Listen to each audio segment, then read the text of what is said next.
Biblias en el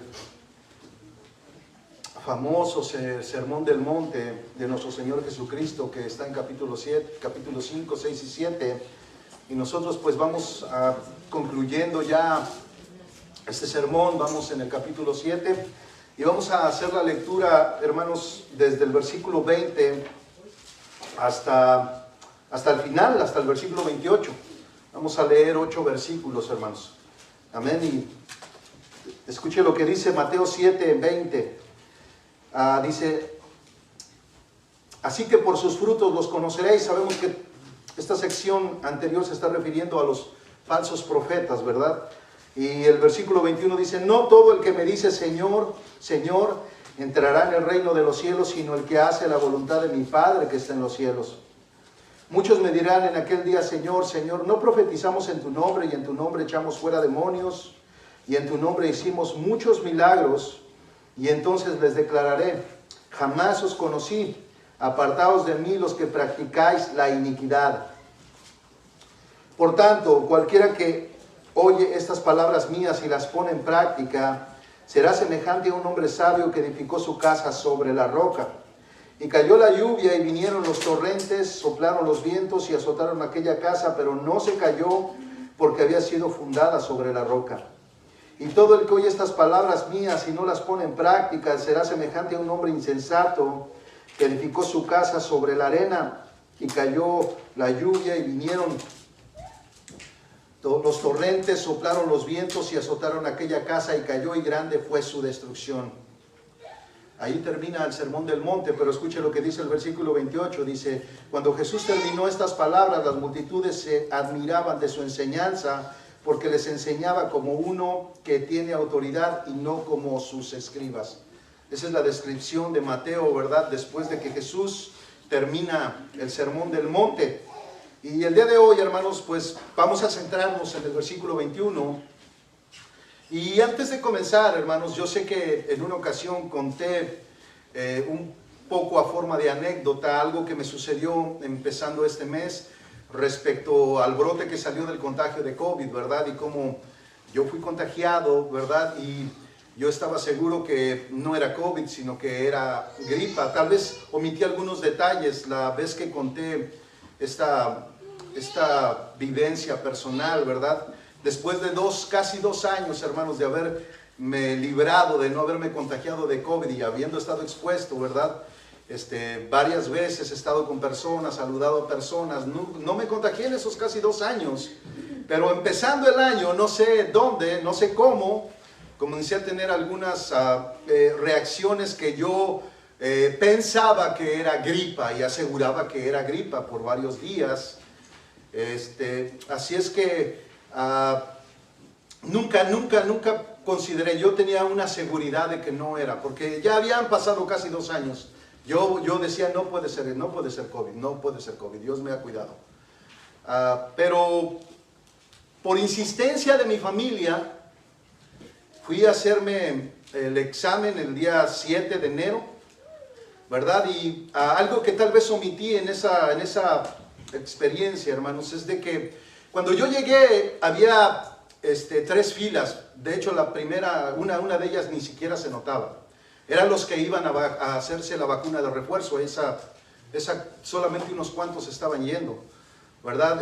Y había otras 2 que era los que no tenían síntomas, de la cual yo no sabía, ¿verdad? Y los que tenían síntomas. Entonces había una fila de los que tenían síntomas y de las que no tenían síntomas.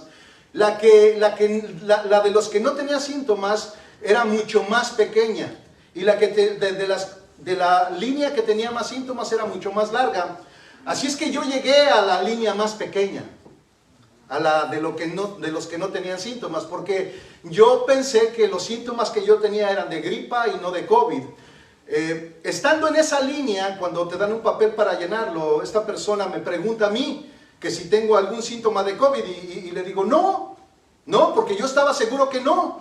Le digo: solo tengo como gripa. En cuanto dije gripa, varios voltearon a verme y me dijo: usted no puede estar aquí, dice, usted puede exponer a los demás, dice, al COVID. Le digo: pero es gripa. Dice: no, señor, dice, usted se tiene que formar en los que tienen síntomas. Hermanos, ahí fue Un momento donde esa falsa seguridad que yo tenía comenzó a desmoronarse. Así es que fui, hice línea con todos los que tenían síntomas y dije, a ver si no me contagio ahora sí de COVID, porque yo lo único que tengo es gripa. Y estando ahí, todos los que estábamos, yo les conté que asegurábamos que lo que teníamos era gripa, ¿verdad? Así es que en el momento de hacer el examen, yo esperaba que los resultados dijeran negativo, y oh, gran sorpresa cuando me dijeron ustedes positivo. Bueno, hermanos, quiero decirles que así muchos estarán en aquel día, formados para entrar al reino de los cielos con una seguridad falsa, y el Señor les dirá, como lo dice Mateo 7:21, no todo el que me dice Señor, Señor, entrará en el reino de los cielos, sino el que hace la voluntad de mi Padre que está en los cielos. Hermanos, lo que debe producir en una persona estas palabras es un examen con una honestidad para poder ver si está en la fe verdaderamente de nuestro Señor Jesucristo. Es decir, que cuando una persona escucha estas palabras de Cristo, debería de hacer un examen de su vida para ver si está en el camino de la fe. El creyente verdadero tiene la seguridad de su salvación, hermanos.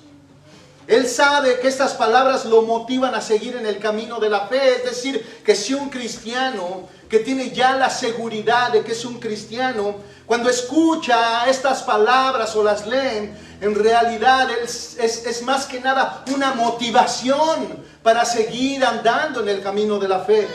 Pero una de las cosas primarias que tienen que suceder es que estas palabras de Jesucristo nos llevan, a veces casi de una manera automática, a examinar nuestra vida, hermanos. Queremos verificar si estamos caminando, ¿verdad?, en los caminos del Señor.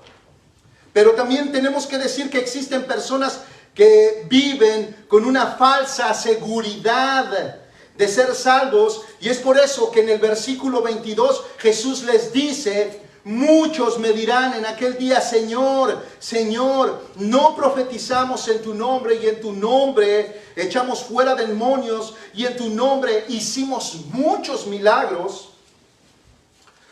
Nosotros podemos ver que ellos hacían muchas cosas, pero Jesús les dice que la salvación no es cuestión de obras. Para algunos, esto parecía que era la evidencia más precisa para identificar a los hijos de Dios, pero no lo es, hermanos. No lo es. Esto es precisamente el engaño de muchos de los que creen que son salvos.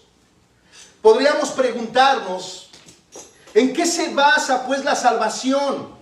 Si ninguna de estas cosas antes mencionadas son la seguridad de que soy salvo, entonces ¿en qué yo puedo estar seguro de que soy salvo?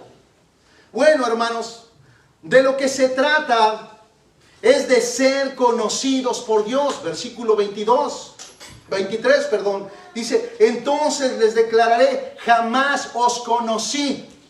Apartaos de mí, los que practicáis la iniquidad. La Reina Valera dice, hacedores de maldad. Hermanos, lo que podemos notar aquí es que no es cuestión de palabras. No se trata de decir que conozco a Dios, sino de que Él me conozca a mí como su hijo. Y esto es lo que sucede en nuestros días, hermanos. Cualquiera puede decir que conoce a Dios. Y como lo dije la semana pasada, ese no es el problema. El problema es si Dios te conoce a ti como su hijo. Ese es el verdadero problema. Es de ahí de donde viene la seguridad del creyente verdadero, en que Cristo nos reconoce y nos conoce como sus hijos. Así que veremos estos 3 versículos en 3 sermones diferentes, hermanos. En 3 sermones diferentes. En el versículo 21 el tema es, no es cuestión de palabras. En el segundo sermón, que está en el versículo 22, el tema es, no es cuestión de obras. Y el tercer sermón del versículo, que está en el versículo 23, se titula, se trata de ser conocidos por Dios. Se trata de ser conocidos por Dios. Así es que a manera de comenzar ya, hermanos, hoy vamos a tratar el tema, no es cuestión de palabras. Y de inmediato, hermanos, nosotros lo podemos notar en los versículos 21 y 22. Si usted lo analiza en su Biblia, nos vamos a dar cuenta por qué no es cuestión de palabras. Versículo 21 dice Jesucristo: no todo el que me dice Señor, Señor. Versículo 22, Jesucristo dice: muchos me dirán en aquel día, Señor, Señor. Ahora, ¿quiénes son esos que parecen conocer a Cristo y con tanta insistencia le llaman Señor, Señor? Una cita de J.C. Ryle nos podría ayudar a identificar a estos que dicen Señor, Señor repetidamente. Ryle dice: el Señor Jesús finaliza el Sermón del Monte con un pasaje de tensión desgarradora. Pasa de los falsos profetas a los falsos profesos o profesantes, de maestros faltos de cordura a oyentes faltos de cordura, dice Ryle. Jesús sabe, hermanos, que existe gente engañada en el cristianismo y que muchos profesan conocerle, pero sin ser conocidos por él. De hecho, la mayoría de personas cuando leen el Sermón del Monte piensan que Jesús dirige mucho de su contenido a los inconversos para que sepan cómo ser salvos. Usted lo puede ver en las bienaventuranzas. Las bienaventuranzas han sido mal interpretadas como si Jesús estuviera diciéndole a las personas cómo es que deberían de ser salvos. Pobres en espíritu, lloran por sus pecados. Pero no es eso lo que Jesucristo está diciendo, hermanos. Esto es un error de interpretación, ya que el Sermón del Monte no es un mapa, sino un espejo por donde el creyente puede ver si refleja los estándares de Dios. Por eso el corazón del Sermón del Monte está en Mateo 5:20, hermanos. Ese es el corazón del Sermón del Monte. Cada sermón tiene su corazón. Y el Sermón del Monte tiene su corazón, hermanos. Mateo 5:20 dice: porque os digo que si vuestra justicia no supera la de los escribas y fariseos, no entraréis en el reino de los cielos. Si se da cuenta, hermanos, el estándar de obediencia o de sujetamiento a la ley de Dios, hermanos, es mucho más alta que la de los escribas y fariseos. Y cabe recalcar que en aquellos tiempos existía un refrán que decía que si alguien podía entrar al reino de los cielos, ese debería de ser un escriba y un fariseo, ¿verdad? Y los demás tenían un signo de interrogación. ¿Por qué? Porque se les consideraba como personas altamente religiosas o altamente practicantes de los ritos de la ley de Dios. Pero aquí Jesucristo está diciendo en Mateo 5:20 que si nuestra justicia no es mayor que la de los escribas y fariseos, no entraremos al reino de los cielos. Podríamos preguntar, ¿y cómo puede suceder eso? Es como si tú quisieras entrar a un equipo de fútbol de la secundaria y el coach te dijera: si tú no juegas como Messi, no puedes entrar a jugar con nosotros. Eso suena un tanto complicado y difícil, pero para Dios no, hermanos. Para Dios es posible, porque esto de hecho es lo que sucede en el nuevo nacimiento. Dios nos da la capacidad a través del Espíritu Santo y por medio del sacrificio de nuestro Señor Jesucristo en la cruz del Calvario, de vivir una vida de justicia, es decir, de rectitud, es decir, de santidad superior a la de los escribas y fariseos, que era solamente externa. Una religiosidad externa. La religión de Cristo es un cambio en tu interior, es un cambio en tu corazón. Ese es el nuevo nacimiento. Así que la justicia de los fariseos consistía en una sola apariencia que era externa. Pero ahora, hermanos, en los versículos 21 al 23, hay un grupo de personas que se representan en el día final del juicio ante Jesús y están asombrados de que Él no los reconozca, ya que ellos estuvieron en la iglesia cristiana y cantaban alabanzas a Dios, lo buscaban casi todo el tiempo, pero su manera de vivir contradecía su profesión de fe. ¿Escucha? Su manera de vivir contradecía su profesión de fe. Jesús, hermanos, está hablando de manera específica a los religiosos devotos que creían estar en el camino al cielo, cuando en realidad se dirigían camino al infierno. Como en una ocasión dijo alguien, puede que hubieran tenido el nombre de Dios en sus labios, pero en sus corazones solo había rebelión. Ellos, hermanos, ellos confiaban más en lo que profesaban. Es de allí que nosotros vemos su confianza con las palabras repetidas de Señor, Señor. Ellos tenían una confianza en sus palabras, en las de ellos. Se parece mucho a nuestros días, ¿verdad?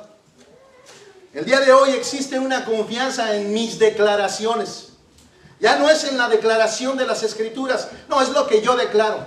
Muchos dicen, eso es lo que tiene poder. Lo que yo diga tiene poder. Nosotros no decimos eso, hermanos. En esta iglesia decimos que es la palabra la que tiene poder. Mis palabras no tienen poder. Es la palabra de Cristo la que tiene poder. Esta profesión de fe, hermano, si existe en las Escrituras, es decir, esa profesión de fe, es decir, de aquellos que dicen Señor, Señor, Señor, si existe en las Escrituras. Y también es practicada por los creyentes verdaderos. Y también podemos decir que es una característica del creyente. Es decir, el verdadero creyente sí profesa al Señor.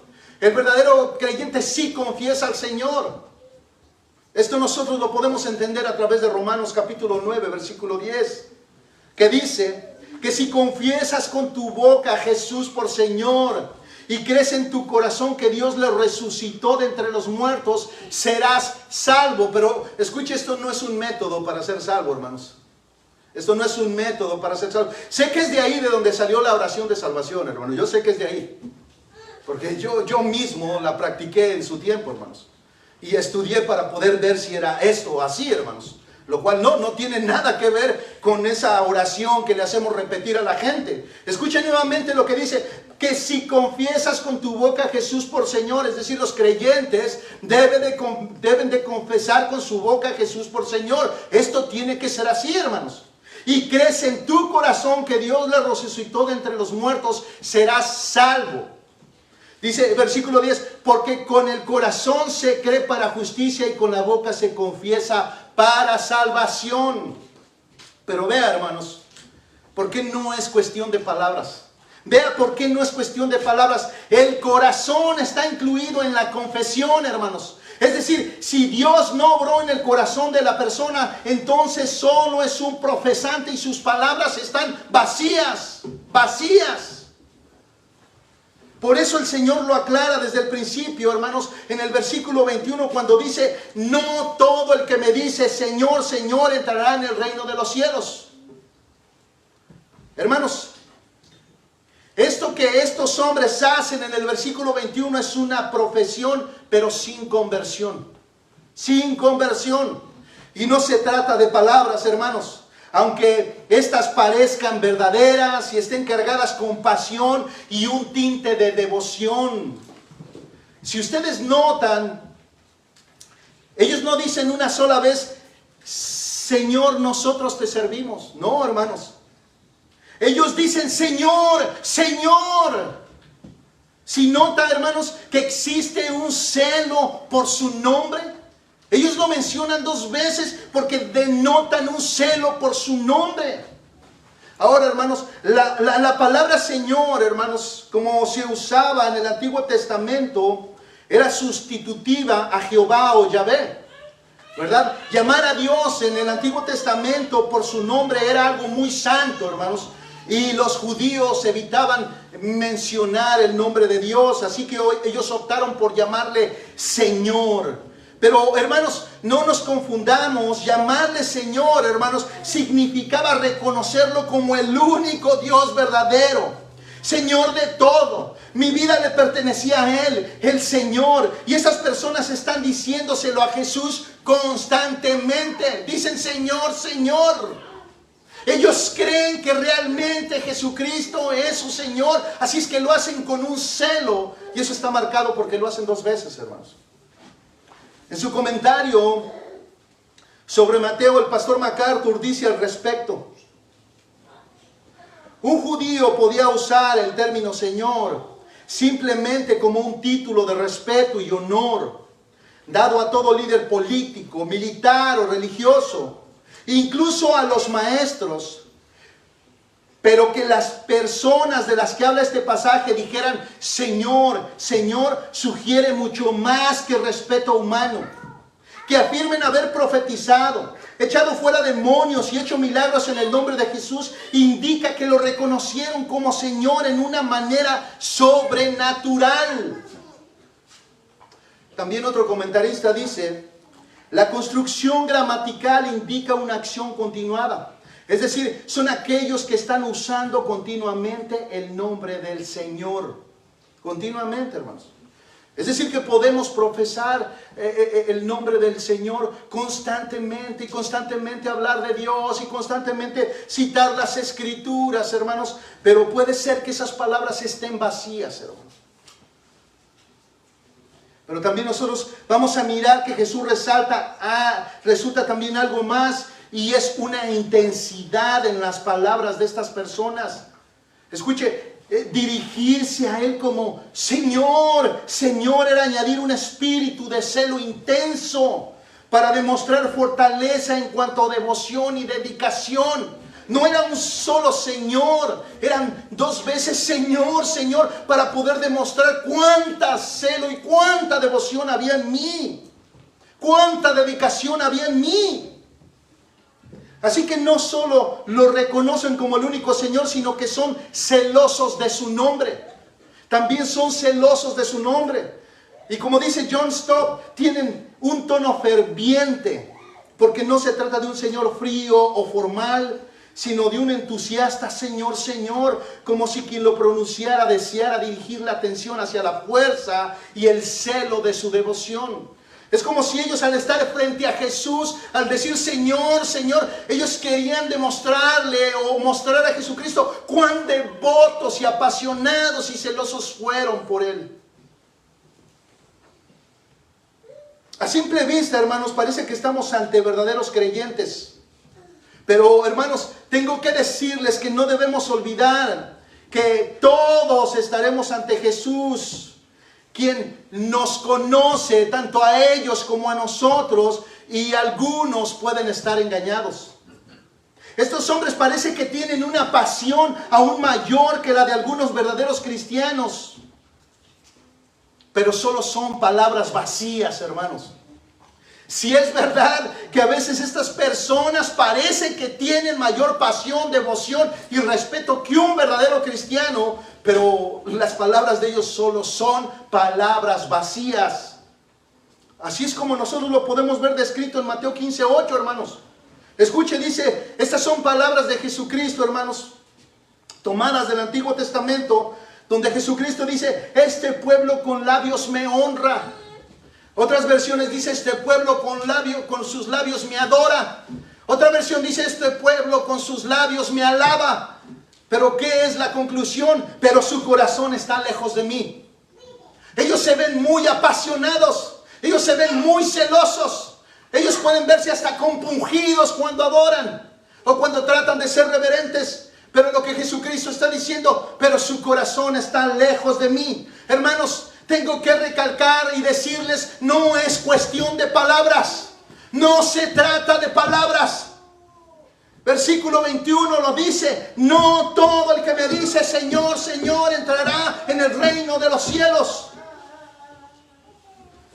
La seguridad que estos hombres tenían, la tenían en su profesión, que era muy grande, pero al mismo tiempo engañosa, muy engañosa. Ellos tenían una confianza en lo que profesaban.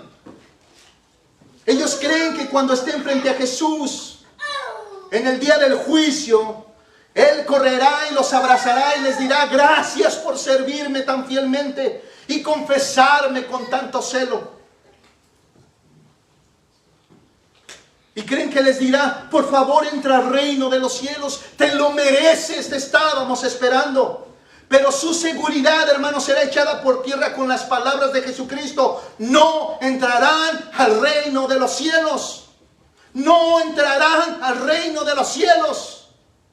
La pregunta es, hermanos, si reconocer a Jesús como el Señor y único Señor y hacerlo con celo y pasión no es evidencia de que somos dignos del reino de los cielos, entonces, esa es la pregunta, ¿cuál es la evidencia de un verdadero creyente, hermanos? ¿Cuál es la evidencia de un verdadero creyente? Los que están examinándose a la luz del versículo 21, estoy seguro que quieren saber cuál es la evidencia de un verdadero creyente. Y en el versículo 21, Jesús lo dice claramente. Él dice que es del que hace la voluntad de mi Padre que está en los cielos, hermanos. Solo a Él le pertenece, o es el que tiene entrada al reino de los cielos, el que hace la voluntad de mi Padre que está en los cielos. En el pasaje paralelo en Lucas capítulo 6, versículo 46, Jesucristo dice: ¿y por qué me llamáis Señor, Señor, y no hacéis lo que yo digo? ¿Se está dando cuenta, hermanos, de lo que Jesucristo está encarando? Es solamente palabras vacías, palabras huecas, que hablan de una entrega, que hablan de una devoción, que hablan de reverencia, pero que en realidad no tienen obediencia. Y tenemos que entender, hermanos, que esa es la manera en que se conoce un verdadero creyente. Las palabras no pueden sustituir la obediencia. Escucha, las palabras no pueden sustituir la obediencia, ni tampoco las obras religiosas. Predicar, echar fuera demonios y hacer milagros pueden ser cosas inspiradas divinamente, pero no aseguran la salvación, hermanos. No aseguran la salvación. Hablar de respeto y respetar tiene una distancia muy grande. Si escuchó bien, hablar de respeto y respetar tienen una distancia muy grande, hermanos. Usted puede ver cómo Dios le reclama a su pueblo por su aparente reverencia. En Malaquías capítulo 1, versículo 6, el Señor dice a través de Malaquías: el hijo honra a su padre. Esto es hablando de Dios, y por lógica, hermanos, el hijo honra a su padre y el siervo a su señor. Escuchen las palabras de Dios. Pues si yo soy padre, ¿dónde está mi honor?, pregunta él. ¿Dónde está mi honor? Y si yo soy Señor, ¿dónde está mi temor?, pregunta el Señor. Y es que en aquellos tiempos, como el día de hoy, había tantos que decían que amaban a Dios. Había tantos que decían que Dios era su Padre. Había tantos que le llamaban a Dios mi Señor, mi Señor. Pero aquí Malaquías 1:6 describe las palabras de reclamo de Dios, donde dice, pues si yo soy Padre, ¿dónde está mi honor? Y si yo soy Señor, ¿dónde está mi temor? Hermanos, solo eran palabras huecas, solo eran palabras vacías. Estos son los que profesan tener fe, pero no es una fe que obra, hermanos. No es una fe que obra. Escuchen lo que dice Santiago capítulo 2, versículo 14. ¿De qué sirve, hermanos míos, si alguno dice que tiene fe pero no tiene obras? ¿Acaso puede esa fe salvarle? Hermanos, la fe sin obras es una fe muerta. Se lo pongo de esta manera, hermanos. La fe sin obediencia, hermanos, es una fe muerta. Usted no puede separar la fe en Cristo de la obediencia, hermanos. Usted no la puede separar. Es de ahí que el que cree verdaderamente en Cristo le obedece. El que realmente tiene la fe salvadora o la fe salvífica, usted lo va a mirar caminando en obediencia. No estoy hablando de caminar en perfección de obediencia, hermanos, sino de una obediencia nacida de un corazón puro y verdadero, porque ha nacido de nuevo, hermanos. Es decir, que el cristiano sí peca, hermanos, pero lo que la caracteriza no es que es un pecador, hermanos, sino que realmente él se esfuerza en obedecer la palabra de Dios, hermanos. Si alguno que se dice cristiano y lo caracteriza el pecado, hermanos, él no es cristiano. Es decir, que el verdadero cristiano, hermanos, vive en una lucha constante contra el pecado. Él busca obedecer a Dios, como lo iremos viendo constantemente. Así es que, hermano, tú puedes sentarte a los pies de un gran predicador y ser el mejor escucha del lugar y aún así estarte engañándote. Y de hecho, hermanos, lo que dice Santiago 1:22, a veces es la raíz por la cual muchos de los que están sentados escuchando predicadores, aunque sean predicadores verdaderos y de sana doctrina, están siendo engañados. Y no por el predicador, sino por sí mismos. ¿Por qué? Porque escuchen lo que dice Santiago 1:22. Dice, sed hacedores de la palabra. ¿Por qué está diciendo eso Santiago? Bueno, y no solamente oidores que se engañan a sí mismos. Les está diciendo que sean hacedores de la palabra, porque muchos solamente venían a escuchar la palabra, hermanos. Solamente se sentaban a escuchar la palabra de Dios, pero no a practicar la palabra de Dios. No obedecían la palabra de Dios, hermanos. Esa no es la característica de un cristiano, aunque tengo que decir penosamente que un cristiano puede caer en esto, hermanos. Es de ahí que Santiago le está hablando a una iglesia, hermanos, pero tenemos que tener cuidado, porque en realidad una de las características del cristiano es que es un hacedor, no es solamente un oidor, hermanos. Es por eso que en las Escrituras usted va a escuchar constantemente la palabra obediencia, obediencia, obediencia, para podernos recordar que fuimos llamados a obedecer, hermanos. Y fuimos llamados a obedecer porque no sabemos obedecer, tenemos que aprender. Así es que la prueba de fuego de los falsos profesantes es similar a la de los falsos maestros, que por sus frutos son conocidos. Los falsos profetas predican palabras mentirosas. Los falsos creyentes profesan palabras mentirosas. Dicen y no hacen. Profesan conocer a Dios, pero con sus hechos lo niegan. Es solamente profesión de palabras huecas. Pero ninguno puede tener una obediencia persistente como la que Jesús menciona de los discípulos verdaderos. Escuche lo que dice Juan capítulo 8, versículo 31. Dice, entonces Jesús decía a los judíos que habían creído en él, si vosotros permanecéis en mi palabra, verdaderamente sois mis discípulos. ¿Se da cuenta, hermanos, que hay una forma de probar a uno que se dice creyente? Y que existe una forma de probar si tú eres un verdadero creyente. Si vosotros permanecéis en mi palabra, dice Jesucristo, verdaderamente sois mis discípulos. Aquí la palabra clave de Juan 8:31 es la palabra permanecéis. Esa permanencia, hermano, no se refiere a una permanencia esporádica. No es temporal. Es una permanencia continua. No significa que el cristiano no peque. Lo que significa es que el cristiano constantemente renueva su camino para seguir adelante, obedeciendo el camino de la fe. Eso es lo que Jesucristo está queriendo decir. Así que, como podemos observar, hermanos, Jesús nos dice que permanecer haciendo su palabra es lo que identifica a un verdadero discípulo. Él vuelve a decir cómo es que llegará el verdadero creyente al día del juicio final en Mateo 24:3. Él dice, pero el que persevere hasta el fin, ese será salvo. Ahora, hermanos, esa frase final que dice, ese será salvo, pareciera como si estuviera haciendo Jesucristo alusión a practicar las buenas obras, y son ellas las que te hacen salvo. Pero en realidad, examinando este mismo texto de Mateo 24:13 en el idioma original, diría de esta manera: el que persevere hasta el fin, ese es el salvo. Ese es el salvo. Hermanos, el que llegue al día del juicio final, donde todos nos presentaremos delante de Dios, hermanos. Pero aquellos que serán aprobados por Dios son aquellos que permanecieron, que perseveraron en la obediencia hasta el final de sus días. Ellos continuaron con el mismo deseo de obedecer a Dios, no importa cuántas veces hayan fallado. Ellos se fueron perfeccionando gracias a que ellos perseveraron en obedecer a Dios.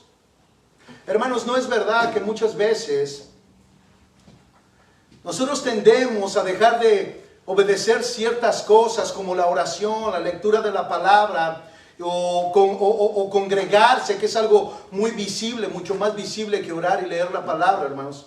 Pero en algún momento, hermanos, sabemos que estamos haciendo mal y tenemos que recobrar la oración. Tenemos que regresar a la iglesia.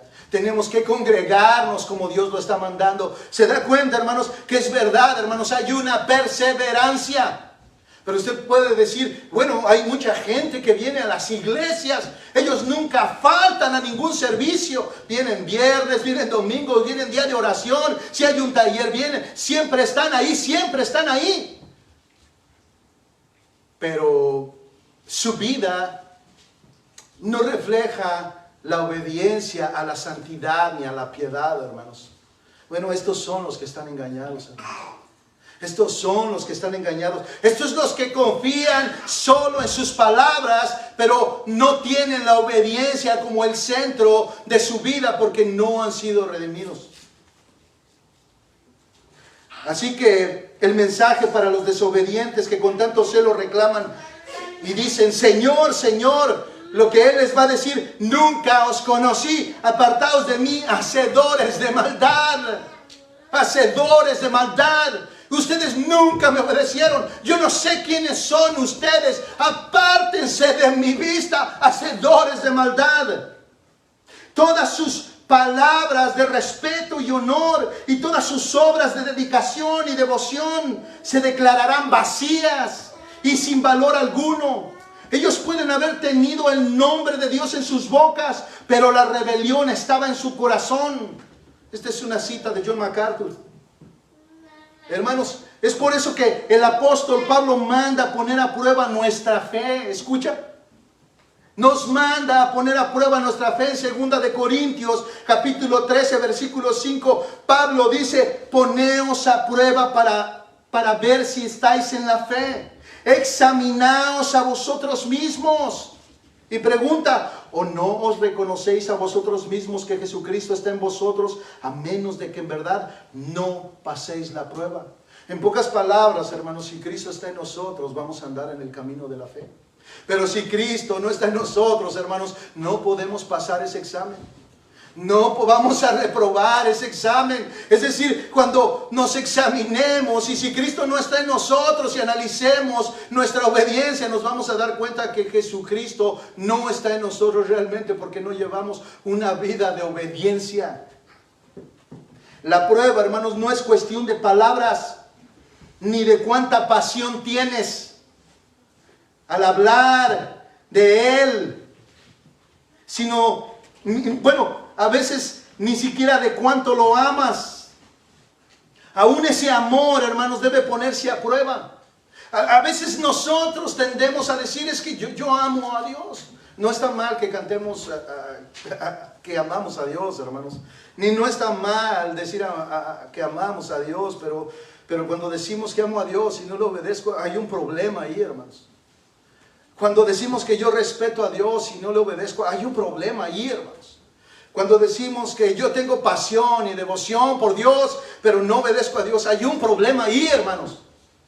Así es que nosotros podemos resumir y decirle a Dios, te amo, te amo. Tú sabes que te amo, Señor. Tú sabes que te amo, como se le preguntó a Pedro 3 veces.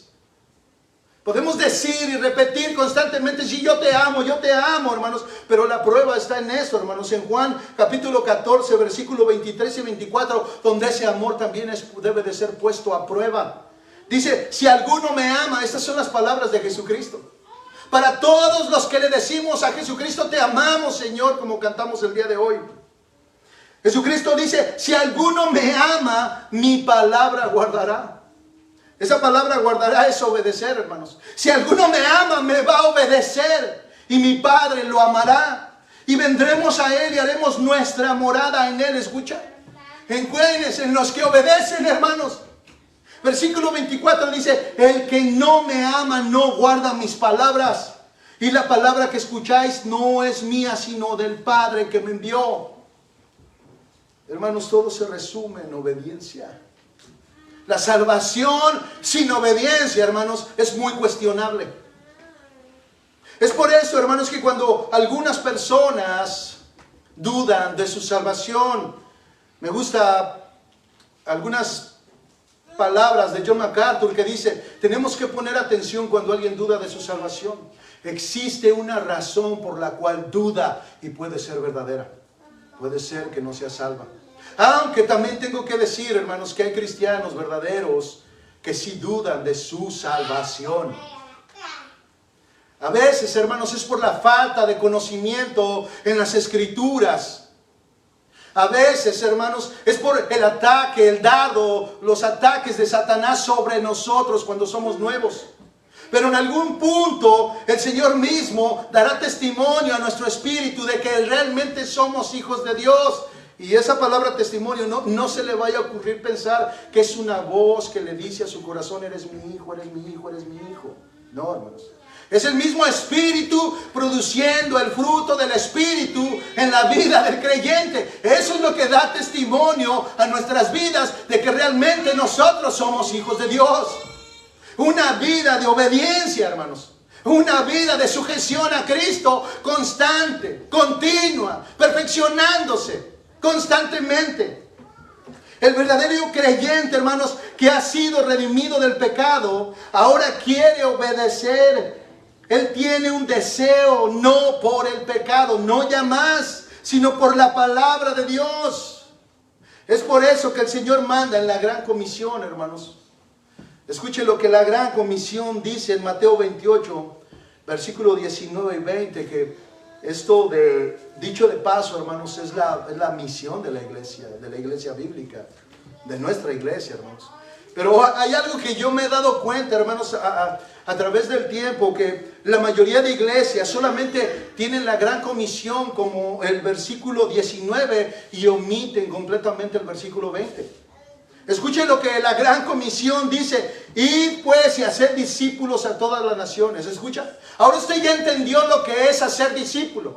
Hacer un discípulo es una persona que se sujeta a la palabra de Dios. Un discípulo es una persona que tiene a Jesucristo como su Señor y su Salvador y lo demuestra obedeciendo constantemente a su palabra. Así es que la Gran Comisión nos dice: id pues y hacer discípulos a todas las naciones.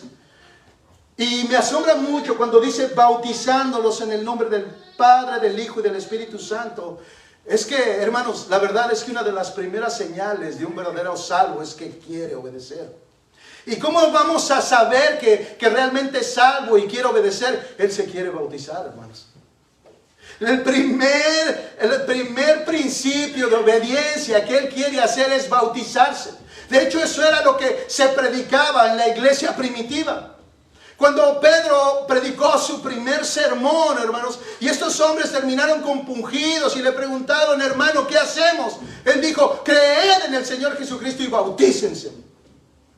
Bautícense. La primer marca de la obediencia es el bautismo. El primer paso de la obediencia, hermanos, es el bautismo de un verdadero creyente. Por eso dentro de la Gran Comisión está la conversión, ir y hacer discípulos y después bautizándolos. Ese es el primer paso de obediencia, hermanos, para poder obedecer. Si uno que dice cristiano no se quiere bautizar, hermanos, podemos dudar que obedezca también otros mandamientos. Podemos dudar. Es por eso que aquí en la iglesia, hermanos, no permitimos que alguien que no se haya bautizado tome la Santa Cena o participe de algunas cosas de la iglesia, hermanos. Porque si no se ha bautizado, él puede profesar ser cristiano. Pero si no tiene obediencia, hermanos, no podemos tratarlo como un creyente verdadero. Tenemos que predicarle el Evangelio, ayudándolo a entender y a venir a Cristo en arrepentimiento y fe. Ahora, yo quiero continuar en el versículo 20, hermanos, que es lo que a veces mucho se omite dentro de las iglesias. No solamente es ir a ser discípulos, no solamente es bautizarlos, sino que ahora el versículo 20 nos dice enseñándoles a guardar. Yo le dije que esa palabra guardar, hermanos, significa obedecer. Enseñándoles a obedecer todo lo que os he mandado. ¿Se da cuenta? Hermano, usted está aquí, hermano, precisamente para aprender a obedecer. Usted se expone a la enseñanza de las Escrituras porque usted viene para aprender a obedecer. Usted lee la palabra para aprender a obedecer, hermanos. Es por eso que alguien que dice ser cristiano, pero nunca abre su Biblia, podemos casi dudar que sea cristiano, hermano. Si no desea la palabra de Dios como un niño recién nacido, hermanos, podemos a veces dudar de que realmente sea un verdadero creyente. El verdadero creyente, hermanos, se caracteriza por el deseo por la palabra, como un recién nacido. Él necesita esta palabra para poder crecer en el Señor. Él la desea, la anhela. Y él está aprendiendo a obedecer, hermanos. Esa es la gran comisión. La gran comisión es hacer discípulos, bautizarlos y enseñarles a obedecer. Y nosotros podemos tener en esto una gran seguridad, hermanos. Por eso es la misión de la iglesia. Jesucristo dice: he aquí yo estoy con vosotros todos los días hasta el fin del mundo.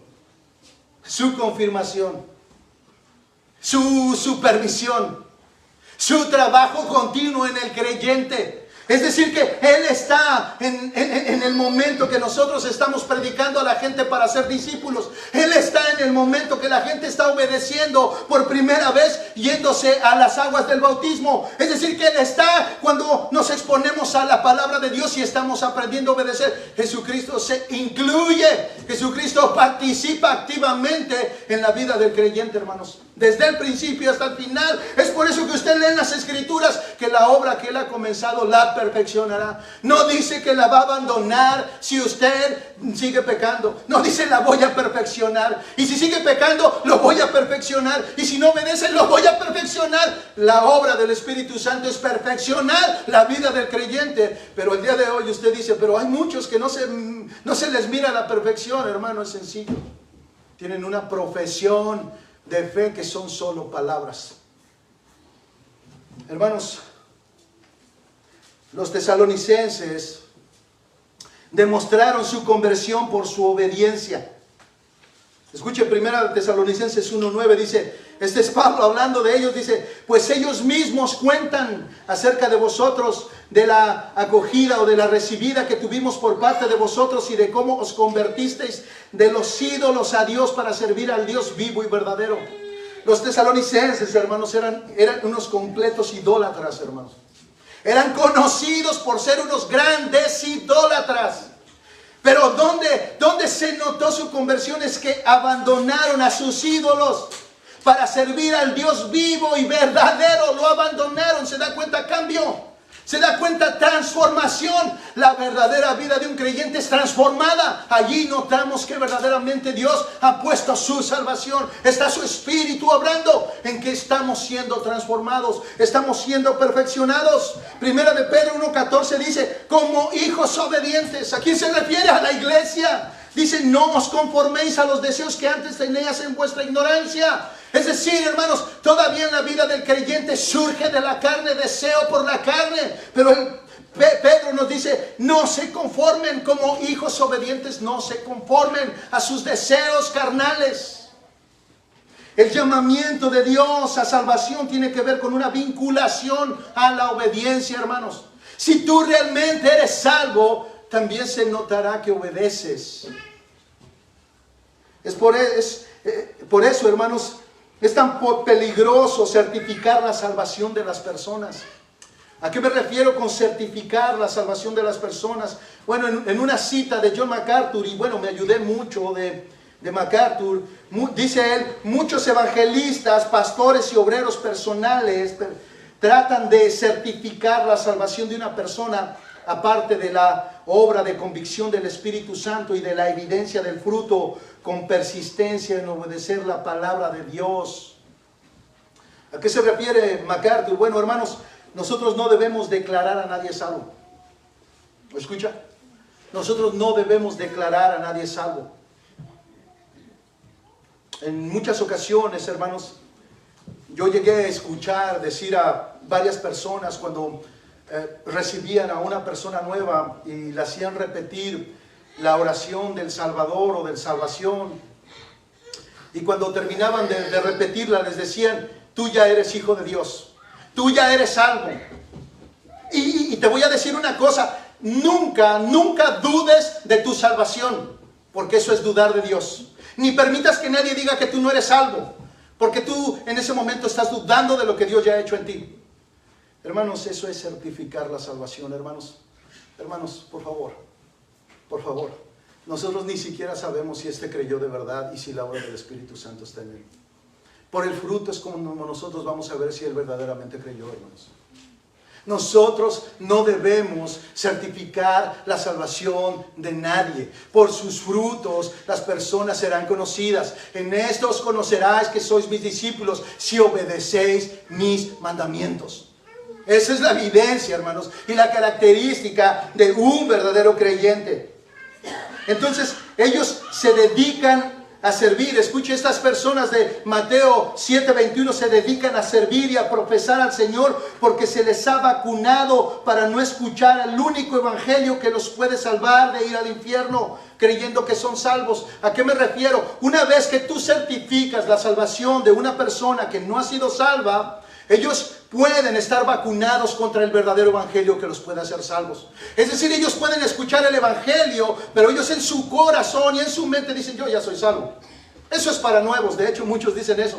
Ese tipo de predicaciones son evangelísticas, no quedan en la iglesia, son para afuera, para los inconversos. Ellos aseguran que son salvos por su profesión de fe, hermanos. Porque los hicieron repetir una oración y en ese momento fueron vacunados en contra de la verdad o del verdadero evangelio, cuando les dijeron: si tú dudas de tu salvación, después de repetir esta oración, estás dudando de Dios. Vacunados, hermanos, contra la verdad.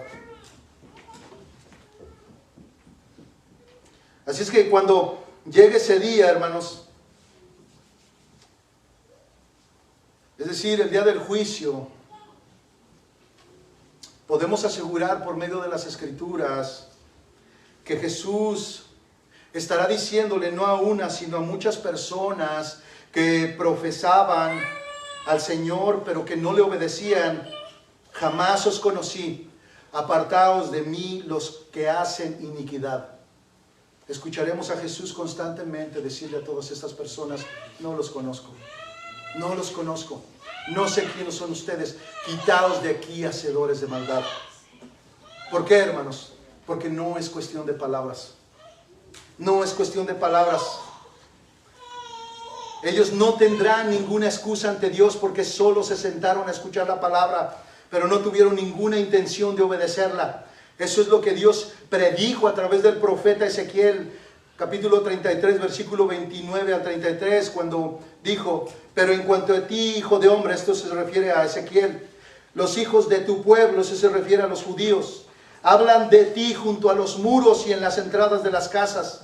Háblale el uno al otro, cada cual a su hermano, diciendo: venid ahora y oíd cuál es la palabra que viene del Señor.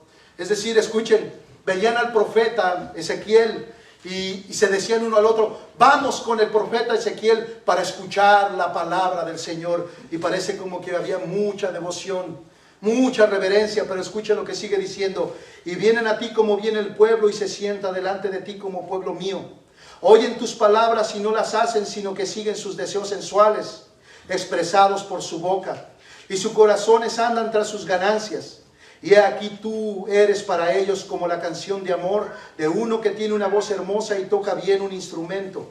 Oyen tus palabras, pero no las ponen en práctica. Y cuando suceda, como ciertamente sucederá, sabrán que hubo un profeta en medio de ellos.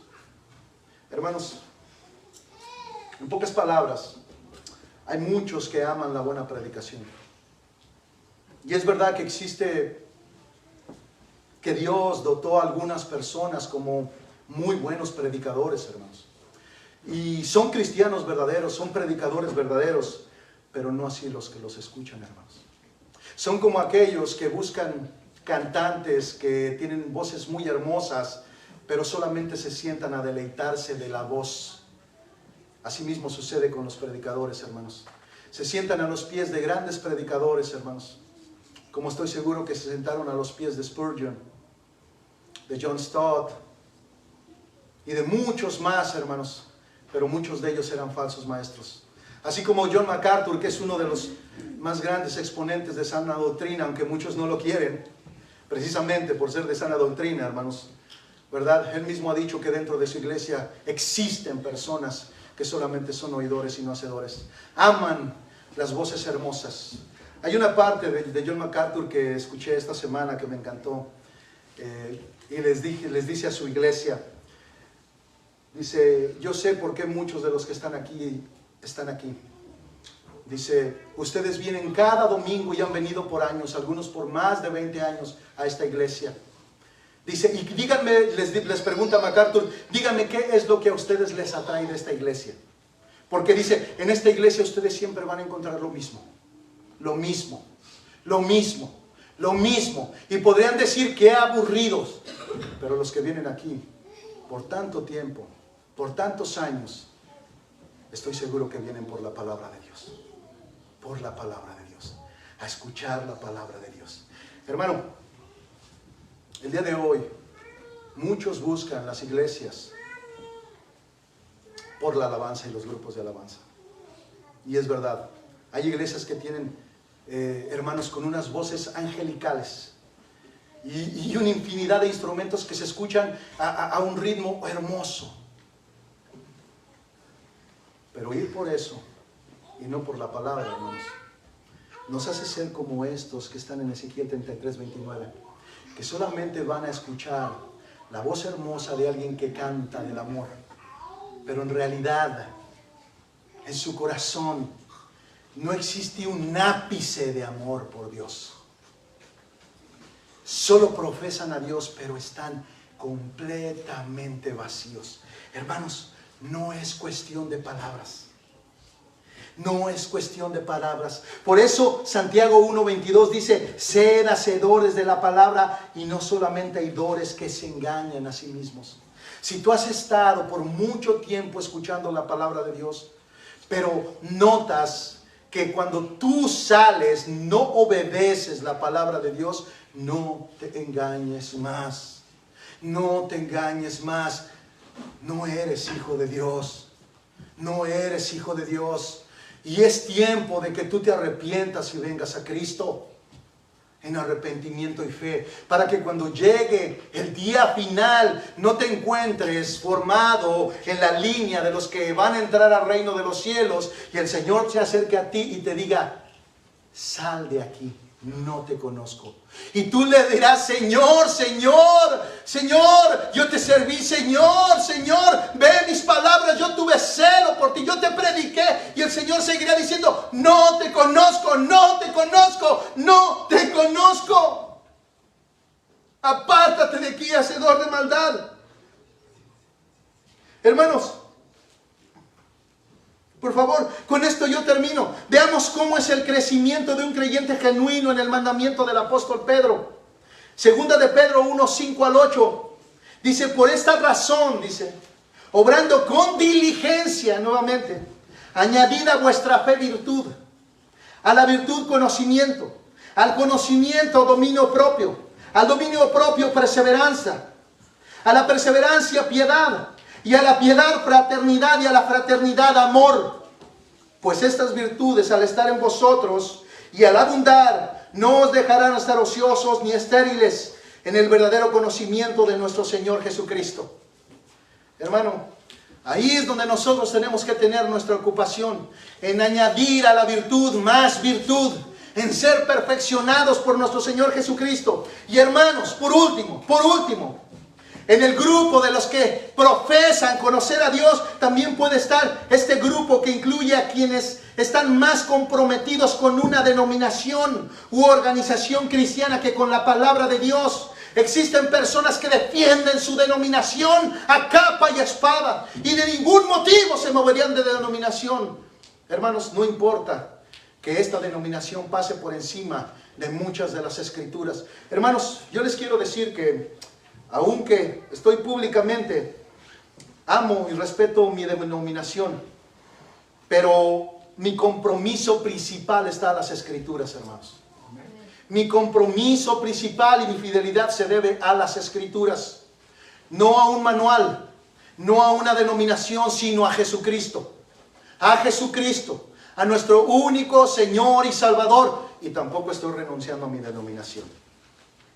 De hecho, la semana que viene vamos a un taller de líderes, hermanos.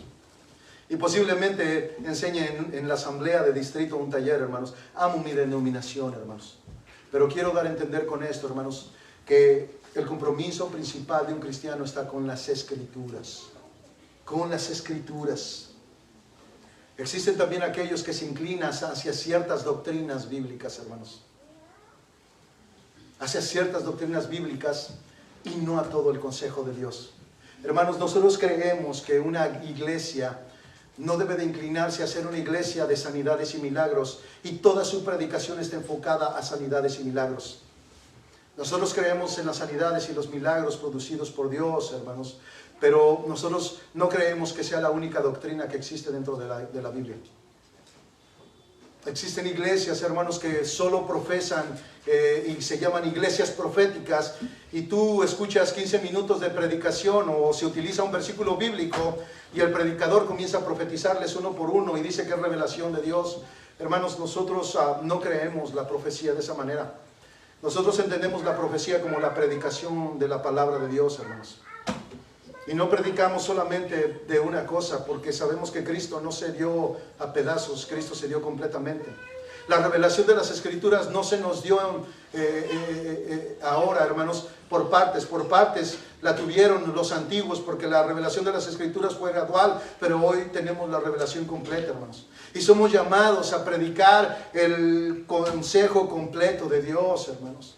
Hermanos, el llamado de Dios es a obedecer toda la palabra de Dios. No te conformes con obedecer algunas cosas y otras no. No te justifiques porque obedeces unas cosas y otras no, porque en aquel día tú vas a ser probado, hermano. Somos llamados a obedecer y solamente a obedecer a Dios. Pongámonos de pie, hermanos, por favor.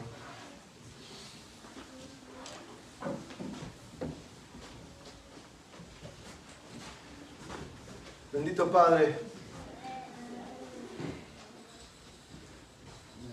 así como Pastor MacArthur dijo, creo que los hermanos que son muy persistentes en esta iglesia, creemos que tenemos muchas deficiencias como iglesia, Padre, muchas deficiencias como iglesia. Pero no permitas que sea en tu palabra, oh Dios. No vayas a dejar que la deficiencia sea en las Escrituras. Es decir, que podríamos no tener un gran grupo de alabanza. Que dicho sea de paso, gracias por los hermanos que nos has dado, Padre. Podríamos no tener músicos y no los tenemos, Padre. No tenemos músicos en nuestra alabanza. Usamos pistas. Pero todo nuestro corazón está en tu palabra, oh Dios. Todo nuestro corazón está en tu palabra. Amamos tu palabra. No nos dejes ser deficientes en la palabra. Ayúdanos a ser perfeccionados y aprender a obedecer tu palabra, oh Dios. Si algo yo te he pedido, Dios, específicamente de la gran comisión, aparte del versículo 19, es enséñanos a obedecer. Que no solamente haya convertidos y bautizados, sino que haya gente aprendiendo a obedecer. Y nuevamente te lo pido, Jesucristo, enséñanos a obedecer tu palabra. Enséñanos a obedecer tu palabra, Jesucristo, te lo ruego. Ayúdanos a obedecer tu palabra. Y sabemos que para eso la palabra tiene que ser trazada con exactitud. Y también te pido por todos los que predicamos en la iglesia, a los jóvenes, a las damas, a los estudios y la predicación, ayúdanos a trazar la palabra de Dios. Y te pido por un pueblo que ame tu palabra, que así como el Salmo 19 en la lectura bíblica del pastor Miguel, seamos aquellos que digamos, oh, cuánto amo yo tu ley. Es ella mi meditación de día y de noche. Señor, queremos amar tu palabra, Señor, pero no solamente eso, enséñanos a obedecer tu palabra, porque sabemos que no es cuestión de palabras. No se trata de decir Señor, Señor, sino se trata del que obedece la palabra de Dios. Ayúdanos a obedecer tu palabra y así mostrar que somos tus discípulos. Guía a la iglesia, Padre. Yo sé que estos sermones no serían predicados si nosotros no predicáramos consecutivamente, Señor, y expositivamente. No escogeríamos predicar estos versículos. Sabemos que estos textos no son tan predicados en las iglesias. Y sabemos que existe un riesgo cuando se predica de esta manera, y es que suele que muchos se van, oh Dios. Es por eso que también a ti también te abandonaron muchos de tus discípulos, y tú, no conforme con eso, tú querías discípulos verdaderos y te volviste a tus 12 y les dijiste: también se quieren ir ustedes. Oh Dios, sabemos que hay discípulos verdaderos porque las palabras de Pedro descubrieron que no se querían ir. Él dijo: Señor, ¿a dónde iremos si solo tú tienes palabras de vida? ¿A dónde más vamos a ir? Todas las palabras de los hombres están vacías. No es cuestión de palabras. Todas las palabras de todas las religiones del mundo no son más que palabras. ¿A dónde vamos a ir, Señor? Dijo Pedro, si solo tú tienes palabras de vida eterna. Solo tú tienes palabras de vida eterna. Solo tú puedes dar vida. Solo tú puedes dar vida. Enséñanos, Cristo. Enséñanos a obedecerte. Dios, compunge el corazón de tu iglesia. Compunge el corazón de tu pueblo, Dios. Que volvamos nuevamente a las Escrituras. Que volvamos nuevamente a la obediencia. Que luchemos, oh Dios, por obedecer tu palabra cada día, oh Dios. Obra, Señor, en la iglesia bíblica, gracia sobre gracia. Obra, Dios, en cada uno de nuestros corazones. Y así podamos probar que en verdad somos tus discípulos, en que obedecemos tu palabra y tus mandamientos. Bendice tu palabra, Padre, en el nombre de Jesús. Amén.